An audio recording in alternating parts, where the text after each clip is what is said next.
नमस्कार साथियों। आज गांधी अकादमिक संस्थान में आपसे बातचीत करने के लिए डॉक्टर लालकृष्ण पटेल जी मौजूद हैं, जो कि तहसीलदार हैं। समीक्षा अधिकारी की एक नौकरी वह पहले रिजाइन कर चुके हैं और हमारे लिए गर्व की बात है कि कभी वह इसी संस्थान के छात्र रह चुके हैं। और दूसरा एक पहलू है कि लालकृष्ण पटेल जी विद्यार्थी जीवन में बहुत अच्छे सामाजिक कार्यकर्ता रहे और आज भी वह अपने वेतन के पैसे से बहुत सारे सामाजिक कार्य करते रहते हैं। हमने आपसे पहले बताया था कि गांधी अकादमिक संस्थान में बीच बीच में बहुत से प्रशासनिक अधिकारी गण आते रहेंगे और आपके तैयारी के विषय में बात करते रहेंगे कि कैसे आप तैयारी करें, कैसे आप पढ़ाई करें, जिससे कि आसानी से आप जल्दी कामयाब हो सकें। उसी कड़ी में पटेल जी आपके बीच हैं, वह आपको गाइड करेंगे। लीजिए बातचीत करिए। धन्यवाद सर।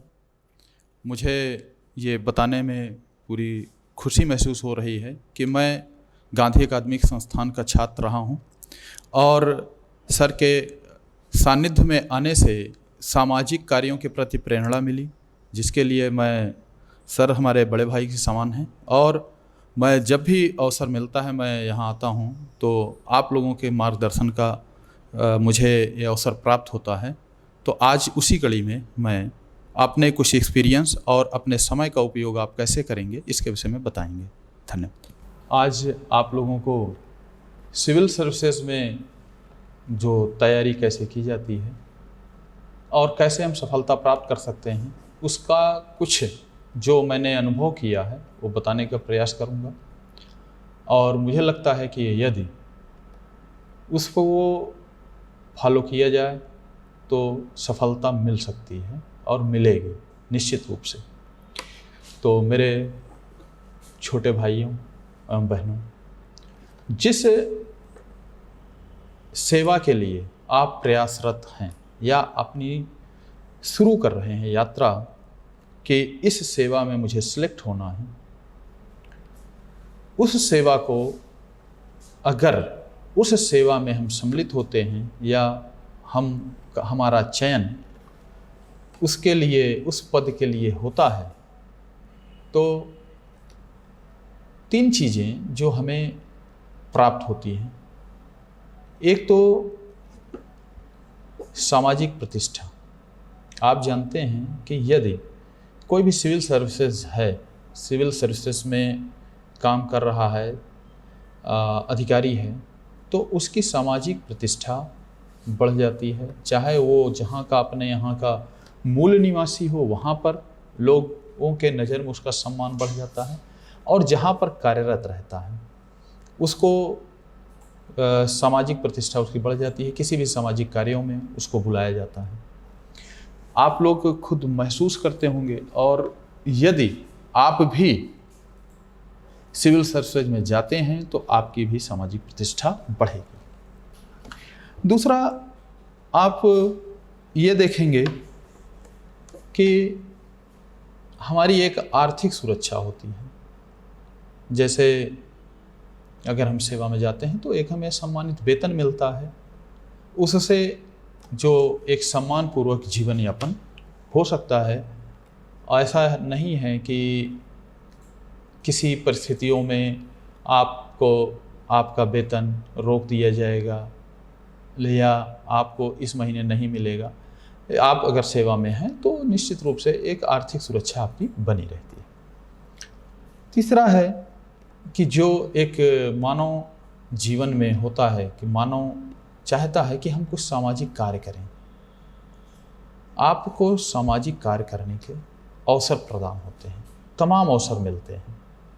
कभी कभी किसी आपदा या विपत्ति में आप देखते हैं, आपके मन में आता है कि मैं कुछ करूं, लेकिन किसी कारण से आर्थिक स्थिति या अन्य किसी कारणों से हम उतना कोई काम, कोई सहायता नहीं कर पाते। लेकिन जब आप इस सेवा में रहेंगे, सिविल सर्विसेज में रहेंगे, लोक सेवा में रहेंगे, तो आपको गवर्नमेंट की तरफ से, सरकार की तरफ से सामाजिक कार्यों को करने के लिए अवसर दिया जाता है। जैसे अभी पर्यावरण को लेकर के आप देखते होंगे कि कितनी समस्याएं हैं। अगर पर्यावरण को बचाने के लिए गवर्नमेंट तालाबों को खुदवाने के लिए आर्थिक सहायता देती है, कृषि को बढ़ावा के लिए, तो उसका इम्प्लीमेंटेशन आप अच्छे ढंग से कर सकते हैं। तो ये जो सामाजिक कार्य हैं, जैसे अभी इस समय लॉकडाउन चल रहा है, कोरोना वायरस के लेकर के बहुत से मजदूर पैदल चल रहे थे, तो गवर्नमेंट की तरफ से आपको नियुक्त किया गया है। आप उनकी सुविधाएं प्रदान कर सकते हैं, उनको अच्छा भोजन दे सकते हैं, उनको घर जाने के लिए बस और अन्य साधनों की व्यवस्था करा सकते हैं। और ये आपको अपने पैसे से नहीं करना है, बल्कि गवर्नमेंट आपको इसके लिए नियुक्त की है और फंड आपको दी हुई है। तो जो काम आप ऐसे सामान्य आदमी के रूप में नहीं कर सकते हैं, वो एक लोक सेवक के रूप में होकर के कर सकते हैं। अब समस्या है कि ये 3 चीज़ें, सामाजिक प्रतिष्ठा, आर्थिक सुरक्षा और सामाजिक कार्यों करने का अवसर, तीनों चीज़ों को प्राप्त करने के लिए आपको कठिन मेहनत करनी पड़ेगी। क्योंकि आप देखते हैं कि कोई भी चीज़ हमको ऐसे आसानी से प्राप्त नहीं होती है। अब आप देखें कि आप इस परीक्षा को पास करने के लिए तैयारी कर रहे हैं, तो आपका जो लक्ष्य होना चाहिए इस एग्ज़ाम को पास करने का लक्ष्य होना चाहिए। इसके लिए आपको सबसे पहले इसके सिलेबस को गहन अध्ययन करना चाहिए कि हमको पढ़ना क्या है। क्योंकि जब तक हमको लक्ष्य नहीं मालूम होगा कि हमको हमारा लक्ष्य क्या है, हमको जाना कहाँ है, तब तक हम अपना जो रास्ता है, अपना जो मंजिल है, मंजिल की तरफ बढ़ने की जो प्रक्रिया है, उसको ठीक ढंग से नहीं कर पाएंगे। इसलिए सबसे पहले लक्ष्य का निर्धारण जरूरी है। सामान्यतः ये होता है कि छात्र आते हैं, सीनियर से पूछ लेते हैं कि सर इसमें क्या है, सिलेबस में ही है। नहीं, आप पूछने से अच्छा है आप स्वयं लोक सेवा आयोग के वेबसाइट पर पूरा सिलेबस रहता है, आप सिलेबस निकालिए, उसको एक एक सब्जेक्ट का देखिए कि क्या क्या सिलेबस होता है। नहीं तो आप कोचिंग क्लास में टीचर से मार्गदर्शन ले सकते हैं। तो जब तक लक्ष्य का निर्धारण आप नहीं कर पाएंगे तब तक दिक्कत होगी। इसलिए सबसे पहले आप लक्ष्य का निर्धारण करें। अब लक्ष्य को प्राप्त करने के लिए हमें 3 स्टेप को ध्यान देना चाहिए। सबसे पहले कि पक्का इरादा होना चाहिए कि हमारा इरादा एकदम पक्का है कि हाँ, मुझे ये अचीव करना है, मुझे ये गोल अचीव करना है, मुझे ये लक्ष्य प्राप्त करना है। अब देखिए, अब बहुत से उदाहरण हैं इसके, लेकिन मैं एक उदाहरण आप लोगों को याद दिलाता हूँ। दशरथ माझी का नाम आप लोगों ने सुना होगा, माउंटेन मैन का। जब उनकी पत्नी किसी पहाड़ के रास्ते से जा रहे थे उनको इलाज के लिए, रास्ता ना होने के कारण उनकी डेथ हो गई, तो इन्होंने कहा कि नहीं, मैं इधर से एक रास्ता बनाऊंगा पहाड़ काट करके। उन्होंने पक्का इरादा किया, इरादा पक्का होना चाहिए। उन्होंने ये इरादा किया कि मैं इस पहाड़ को काट करके एक रास्ता बनाऊंगा। इसी तरीके से आपका भी इरादा एकदम पक्का होना चाहिए कि हाँ, हमको लक्ष्य को प्राप्त करना है। उसके बाद कठिन मेहनत। अब ठीक है, दशरथ माझी जी को था कि छीनी हथौड़ी लेकर के पत्थर को काट रहे थे, शारीरिक मेहनत थी। यहाँ आपको कोई शारीरिक मेहनत तो नहीं करनी है, लेकिन मानसिक मेहनत करनी है। तो आप उस मेहनत को करने के लिए तैयार हो जाएं। ऐसा क्योंकि इरादा पक्का होने से ही सफलता नहीं मिलेगी। हमें पक्का इरादा है कि मैं जो है IAS बन जाऊं, तो इरादा कर लेने से अगर होने लगे तो हर कोई इरादा कर ले। उसके लिए कड़ी मेहनत करनी पड़ेगी। मेहनत आपको मानसिक करनी है, थोड़ी सी शारीरिक दिक्कतें आती हैं। कठिन परिश्रम करने के लिए आपको कोई शारीरिक मेहनत नहीं करनी है। हाँ, थोड़ी सी शारीरिक मेहनत करनी पड़ती है कि आपको कोचिंग जाना होगा, चेयर पर बैठ करके पढ़ना होगा, और भी कुछ होगा कि खाना बनाना होगा, तो थोड़ी सी शारीरिक मेहनत है, लेकिन अधिकतम आपको मानसिक मेहनत करनी है। मेहनत के बाद, मेहनत तो ठीक है, आप कहेंगे कि मेहनत तो करते ही हैं, 7-8 घंटे पढ़ते हैं, लेकिन जुनून होना चाहिए। जुनून जब तक नहीं होगा, लक्ष्य के प्रति जुनून, जैसे डॉक्टर APJ अब्दुल कलाम जी का आप लोगों ने कई बार सुना होगा, वो कहते हैं कि सपने वो होते हैं जो हमें सोने नहीं देते। तो इस तरीके का जुनून होना चाहिए कि आप सो न सकें। एक छोटा सा मैं एक उदाहरण देना चाहता हूँ, एक छोटी सी कहानी के रूप में। आप सभी लोगों ने एडिसन का नाम सुना होगा।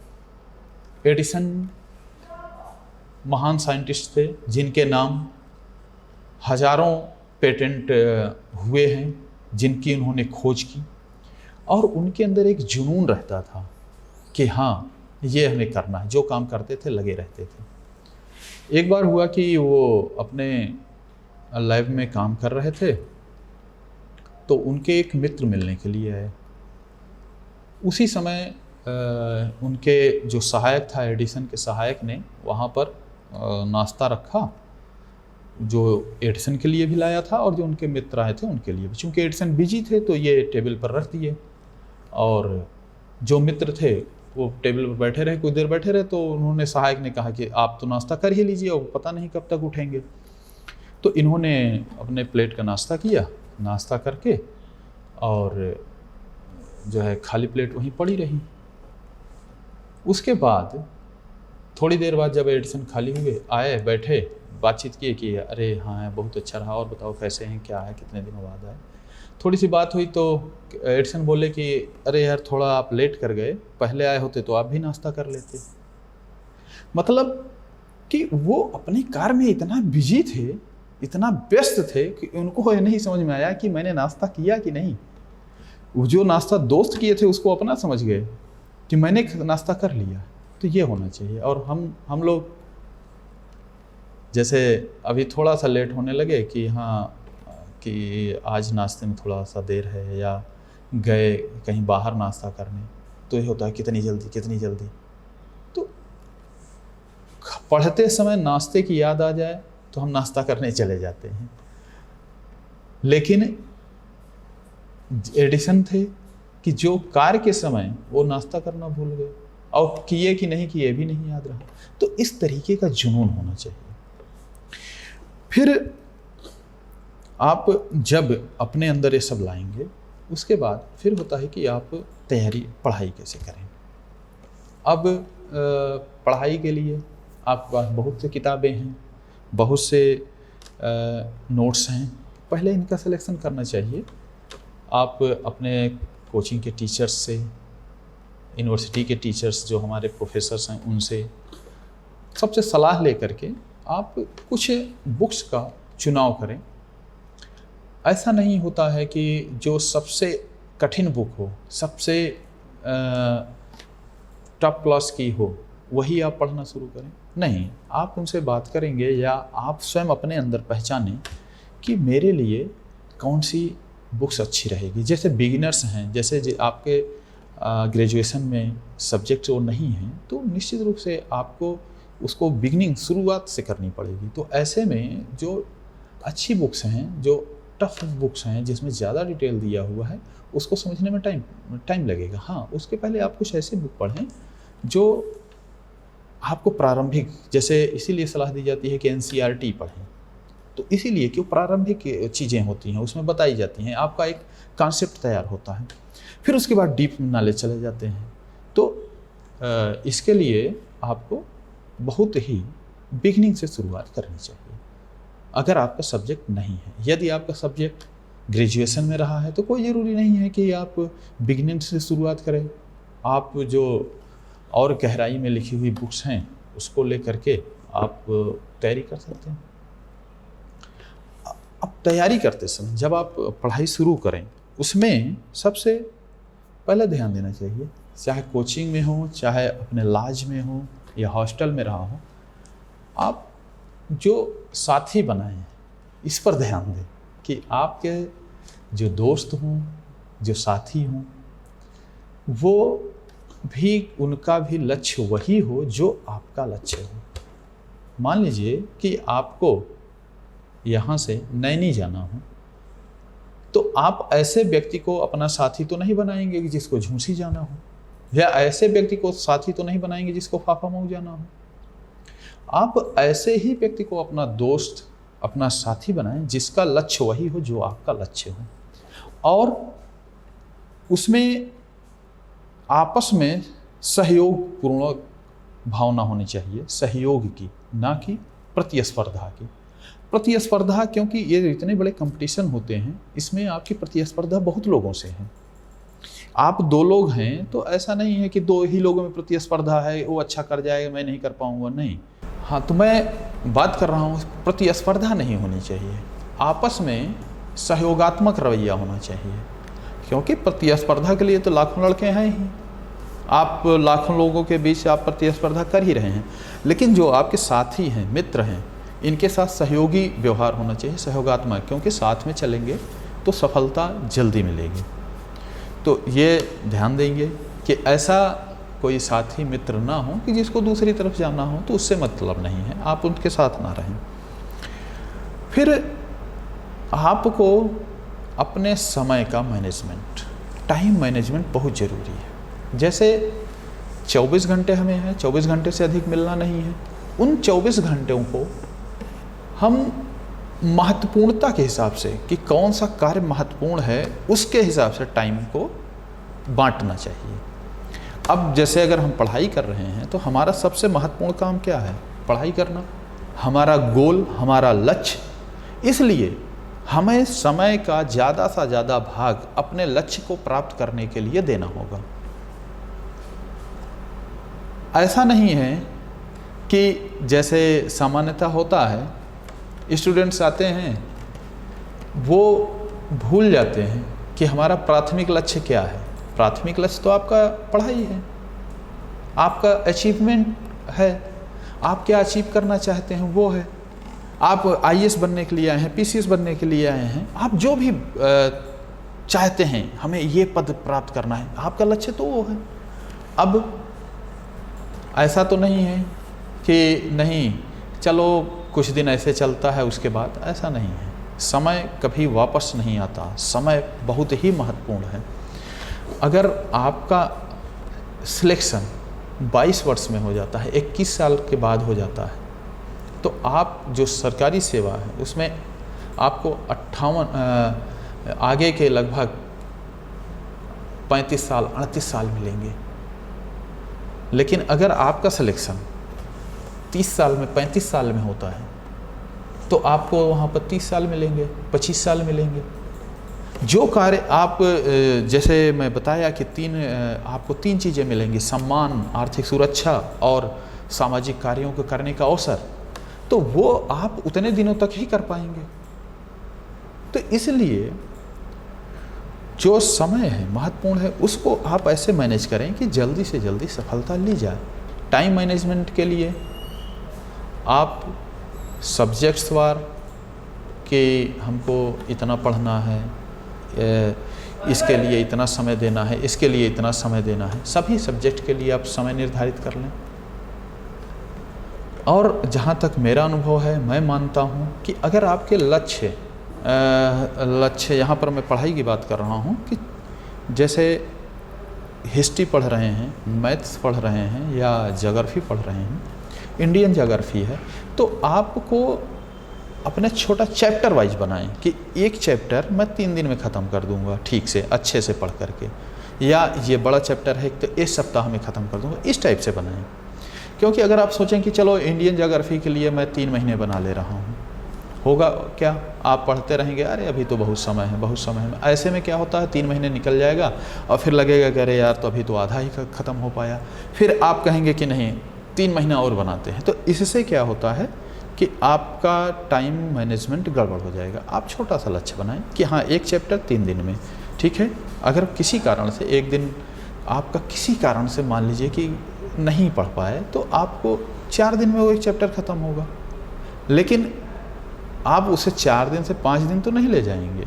ऐसे ही हर चैप्टर के लिए छोटा छोटा टाइम बनाएं और ऐसे पढ़ें, तो देखेंगे कि पूरा जो सिलेबस है वो विद इन टाइम आप कंप्लीट कर लेंगे। ठीक है। दूसरा, जैसे हर स्टूडेंट के साथ होता है, हमारे साथ भी है और हमारे सभी साथियों के साथ होता है कि हम कोई चीज़ पढ़ते हैं तो भूलते हैं। सब भूलते होंगे, आप भी भूलते होंगे। अब ये सोचे कि हम कोई ऐसा चीज़ रख लें, ऐसी दवा पी लें कि एक बार पढ़ लें याद हो जाए, तो ऐसा संभव नहीं है। प्रकृति ने हमारे मस्तिष्क को ऐसा बनाया है कि अगर हम ना भूलें तो हमारे दिमाग में इतनी सारी चीज़ें इकट्ठा हो जाएंगी कि जो यूजलेस होंगी, और वो एक तरीके के जैसे कंप्यूटर के हार्ड डिस्क में इतनी चीज़ें इकट्ठा हो जाती हैं कि वो क्या होता है, शट डाउन अपने आप हो जाता है, हैंग करने लगता है। ऐसे ही आपका दिमाग हो जाएगा। इसलिए प्रकृति ने ये बनाया है कि हम भूलते रहें, पुरानी चीज़ें भूलते रहें। कुछ महत्वपूर्ण चीज़ें हैं वो याद हो जाती हैं, लेकिन और भी गौण चीज़ें वो भूलते जाते हैं। वो हमारे दिमाग में से कंप्यूटर प्रोग्रामिंग टाइप का है कि वो फोल्डर में डाल दिया जाएगा कि हाँ चलो कम अच्छी चीज़ें हैं, ये अच्छी चीज़ें हैं, उस तरीके से। तो उसके लिए कि हम भूलें ना, सबसे महत्वपूर्ण होता है कि हम उसको सतत ये दोहराते रहें, रिवीजन होता रहे। जैसे अगर आपके कंप्यूटर में बहुत सी चीज़ें पड़ी हुई हैं, अगर आप फोल्डर खोल के देखते रहते हैं तो आपको याद रहता है। कंप्यूटर के जो मेमोरी होती है, जो शो करता है, उसमें भी दिखाई देता है कि हाँ अभी आपने खोला था। इसीलिए आपको भूले ना, कोई चीज़ भूले ना, उसके लिए सतत रिवीजन ज़रूरी है। अब होता यह है कि पहली बार आप रिवीजन करेंगे, हो सकता है कि अधिक समय लगे। मुझे लगता है कि पहली बार, अगर एक मैं उदाहरण दे रहा हूँ कि पहली बार अगर आपने 10 दिन में रिवीजन किया कोई चैप्टर या कोई सब्जेक्ट, 10 दिन में आप रिवाइज कर लिए, लेकिन जब सेकंड बार उसका रिवीजन करेंगे तो हो सकता है आप 6 दिन में ही रिवाइज कर लें। निश्चित रूप से 6 दिन में आप रिवाइज कर लेंगे। ऐसे ही जब तीसरी बार फिर रिवाइज करेंगे तो हो सकता है आप उसको 4 दिन में रिवाइज कर लें। और जब ये आपकी ऐसी कैपेबिलिटी हो जाए कि हम उसको 1 दिन में रिवाइज कर लें, समझ लीजिए कि आप सिलेक्शन या किसी भी पद पर, किसी भी एग्ज़ाम को ब्रेक करने के लिए एलिजिबल हो गए हैं। आपके अंदर वो आ गया है कोई भी एग्ज़ाम। इसलिए कि होता है जब एग्ज़ाम हॉल में बैठते हैं तो उस समय हमारा दिमाग बहुत तेज़ चलता है। मैं समझता हूँ कि बहुत तेज़। तो आपको जो चीज़ें रिवाइज की वो याद आती जाती हैं। जैसे आप खुद अनुभव करते होंगे कि अगर 4 ऑप्शन हैं तो दिमाग में आता है कि हाँ ये वाला, इसको तो मैं कहीं पढ़ा था। ऐसे ही जब हम एग्ज़ाम हॉल में बैठते हैं तो हमारा दिमाग तेज़ चलता है। इसलिए जैसे हम अभी रिवाइज करके गए हैं वहाँ पर बहुत आसानी होगी। हम जो रिवाइज कर गए हैं वो तो तुरंत ही आ जाएगा, और जो चीज़ें याद करनी होगी, जिसमें थोड़ा सा दिमाग पर जोर देना होगा, वो भी याद आ जाएगी।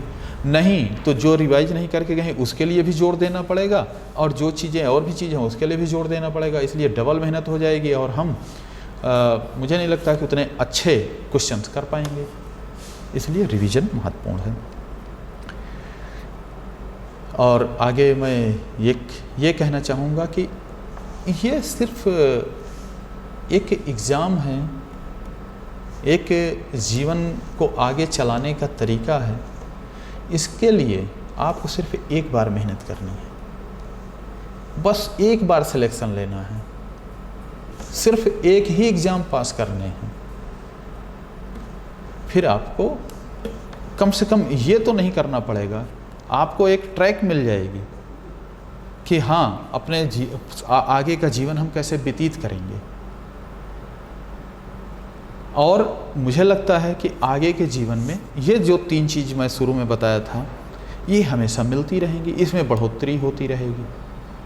अब अगर आप ये समय गंवा देंगे जिसमें आपको तैयारी करनी है या अपने जीवन के लक्ष्य को प्राप्त करना है, अगर इस समय आप उसमें चूक गए या उस समय को आपने गंवा दिया तो पूरा जीवन में ना आपको सामाजिक प्रतिष्ठा मिल पाएगी, आर्थिक सुरक्षा से भी आप जूझते रहेंगे, कहीं सियोरिटी नहीं रहती। अभी आप इस लॉकडाउन के पीरियड में आर्थिक स्थिति की एकदम से बदलने की देख ही रहे हैं, प्रत्यक्ष देख रहे हैं।